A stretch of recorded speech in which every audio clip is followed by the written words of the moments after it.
Operasi Gabungan Indonesia-Rusia, Oruda 2024, misi pertama latihan militer skala besar.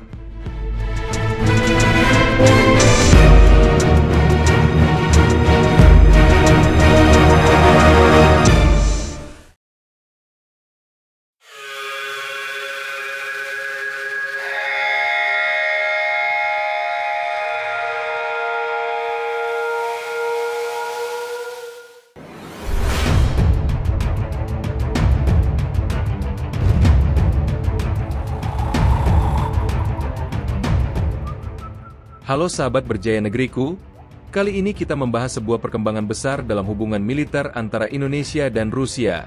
Untuk pertama kalinya, kedua negara akan mengadakan latihan militer gabungan dengan sandi Operasi Oruda 2024. Latihan ini menjadi tonggak sejarah, bukan hanya karena skala dan kapabilitas yang ditingkatkan, tapi juga karena relevansi strategisnya di tengah meningkatnya tensi di kawasan Indo-Pasifik. Tonton terus sampai akhir untuk memahami apa yang ada di balik latihan gabungan ini dan bagaimana dampaknya bagi stabilitas wilayah kita.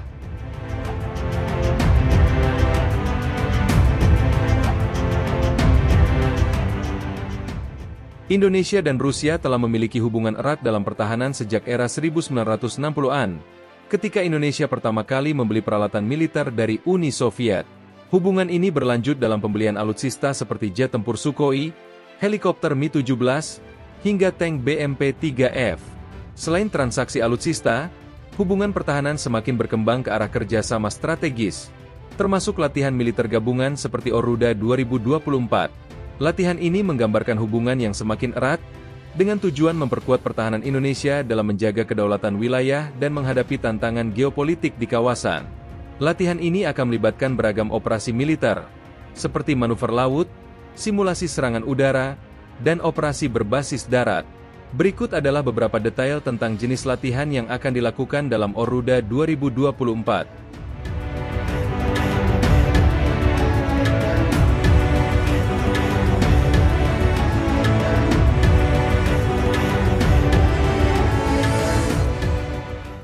Jenis latihan yang pertama adalah manuver laut. Latihan ini bertujuan memperkuat kemampuan Angkatan Laut dalam menjaga wilayah perairan yang vital. Indonesia, dengan lebih dari 17.000 pulau, membutuhkan kekuatan maritim yang solid. Latihan ini dirancang untuk meningkatkan efektivitas pengawasan, deteksi ancaman, serta penanganan operasi keamanan laut. Latihan yang kedua simulasi serangan udara. Operasi Oruda akan melibatkan berbagai pesawat tempur dari kedua negara, yang akan berlatih dalam simulasi serangan udara dan pertahanan.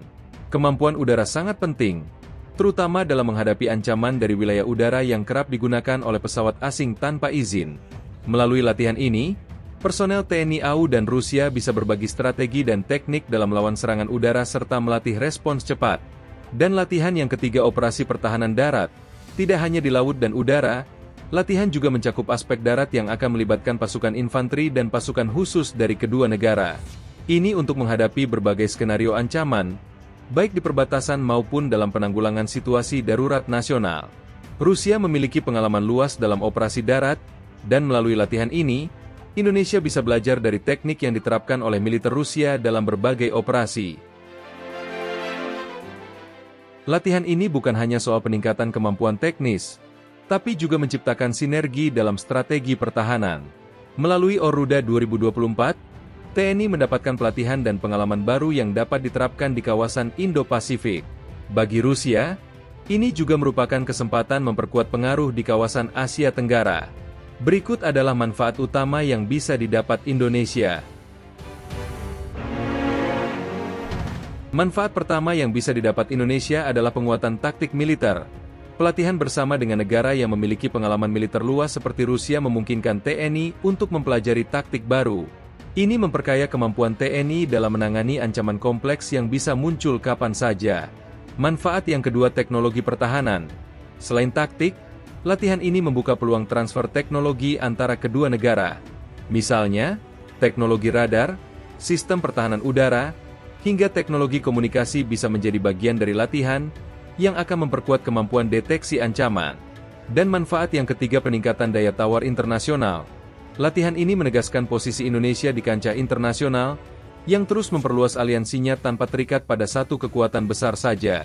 Hal ini dapat meningkatkan daya tawar Indonesia dalam berbagai forum internasional. Di tengah meningkatnya ketegangan di kawasan Indo-Pasifik, terutama terkait kehadiran militer dari aliansi besar seperti AUKUS, latihan ini memiliki makna yang dalam. Oruda 2024 bisa menjadi sinyal bahwa Indonesia siap menghadapi ancaman apapun dengan aliansi yang seimbang.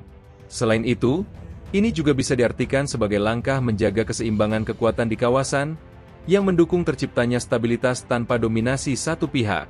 Dengan latihan ini, Indonesia bisa meningkatkan kemampuannya dalam mengamankan jalur laut dan udara strategis yang penting bagi perdagangan internasional. Rusia dan Indonesia akan mengadakan latihan militer gabungan pertama.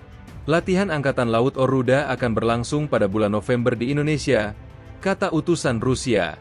Rusia dan Indonesia akan mengadakan latihan Angkatan Laut bersama pertama mereka Oruda pada bulan November, menurut Duta Besar Rusia untuk Negara Timur pada hari Sabtu.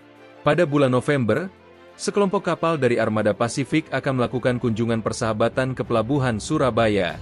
Ini akan menjadi 3 korvet modern kita. Kunjungan berbagai kapal kami seperti itu terjadi hampir setiap tahun, kata Sergei Tolchenov dalam sebuah wawancara dengan kantor berita TASS. Indonesia, pada gilirannya, melakukan kunjungan ramah ke pelabuhan Rusia. Tolchenov mencatat, pada bulan November, sehubungan dengan kunjungan kapal Rusia, akan ada latihan angkatan laut skala besar pertama di Rusia dan Indonesia. Katanya, seraya menambahkan bahwa di masa depan latihan dapat diadakan secara teratur setiap 2 tahun sekali. Kemudian mungkin suatu hari kita bisa melakukan latihan seperti itu tidak di perairan dekat Indonesia, tapi, katakanlah, di bagian lautan dunia yang lebih dekat ke timur jauh Rusia. Ada banyak kemungkinan berbeda di sini, kata diplomat itu. Nama, Oruda, adalah akronim untuk simbol-simbol negara dari kedua negara, elang Rusia, Oryol dalam bahasa Rusia, dan Garuda, Indonesia, Raja Mitos Burung. Baling berada di lambang Rusia, dan Garuda ada di tangan orang Indonesia. Semua orang akan melihat mereka, teman-teman kita dan musuh-musuh kita, kata Tolchenov. Diplomat itu menekankan bahwa Rusia melakukan latihan bersama serupa dengan banyak negara, dan mereka tidak diarahkan terhadap pihak ketiga. Operasi Oruda 2024 adalah babak baru dalam hubungan militer antara Indonesia dan Rusia. Melalui latihan ini, kita berharap TNI bisa semakin kuat dalam menjaga kedaulatan wilayah. Di samping itu, ini adalah bentuk nyata dari kerjasama internasional yang seimbang, yang diharapkan bisa menciptakan stabilitas kawasan Indo-Pasifik yang damai dan sejahtera. Terus dukung channel Berjaya Negeriku untuk pembahasan seputar geopolitik, militer, dan pertahanan lainnya. Indonesia adalah negara kepulauan dengan lebih dari 17.000 pulau yang harus dijaga kedaulatannya. Menyadari tantangan geografis ini, Indonesia menjalin kerjasama militer dengan negara-negara kuat seperti Amerika Serikat, Rusia, China, dan negara-negara ASEAN. Langkah ini bertujuan untuk meningkatkan kemampuan pertahanan Indonesia dalam menghadapi potensi ancaman baik dari luar maupun dalam negeri. Tidak hanya mempertahankan kedaulatan, kerjasama ini juga menciptakan keseimbangan kekuatan di kawasan. Indonesia menyadari pentingnya menjadi kekuatan penyeimbang di antara negara-negara besar yang memiliki kepentingan di kawasan Indo-Pasifik, terutama menghadapi dinamika seperti AUKUS dan kebangkitan Cina. Keberadaan Indonesia di kawasan yang sensitif secara geopolitik, yakni Indo-Pasifik, menjadikannya penting dalam menjaga stabilitas global. Dalam berbagai konflik dan ketegangan regional, Indonesia berperan sebagai penengah, baik melalui ASEAN maupun forum-forum internasional lainnya. Kerjasama militer dengan berbagai negara membantu Indonesia mempertahankan stabilitas kawasan, yang berdampak langsung pada stabilitas global. Selain itu, latihan militer dan penguatan alutsista menunjukkan kesiapan Indonesia dalam menjaga keamanan maritim. Hal ini sangat penting dalam konteks keamanan laut global, karena jalur perdagangan laut yang melewati perairan Indonesia merupakan salah satu jalur tersibuk di dunia. Dengan kerjasama militer ini, Indonesia menunjukkan komitmen kuat dalam menjaga stabilitas, baik di kawasan Indo-Pasifik maupun secara global. Posisi netral dan kebijakan luar negeri bebas aktif yang dipegang Indonesia menjadi kunci dalam menghadapi dinamika internasional yang berubah dengan cepat. Terus dukung channel Berjaya Negeriku untuk mendapatkan informasi terbaru tentang geopolitik dan pertahanan Indonesia.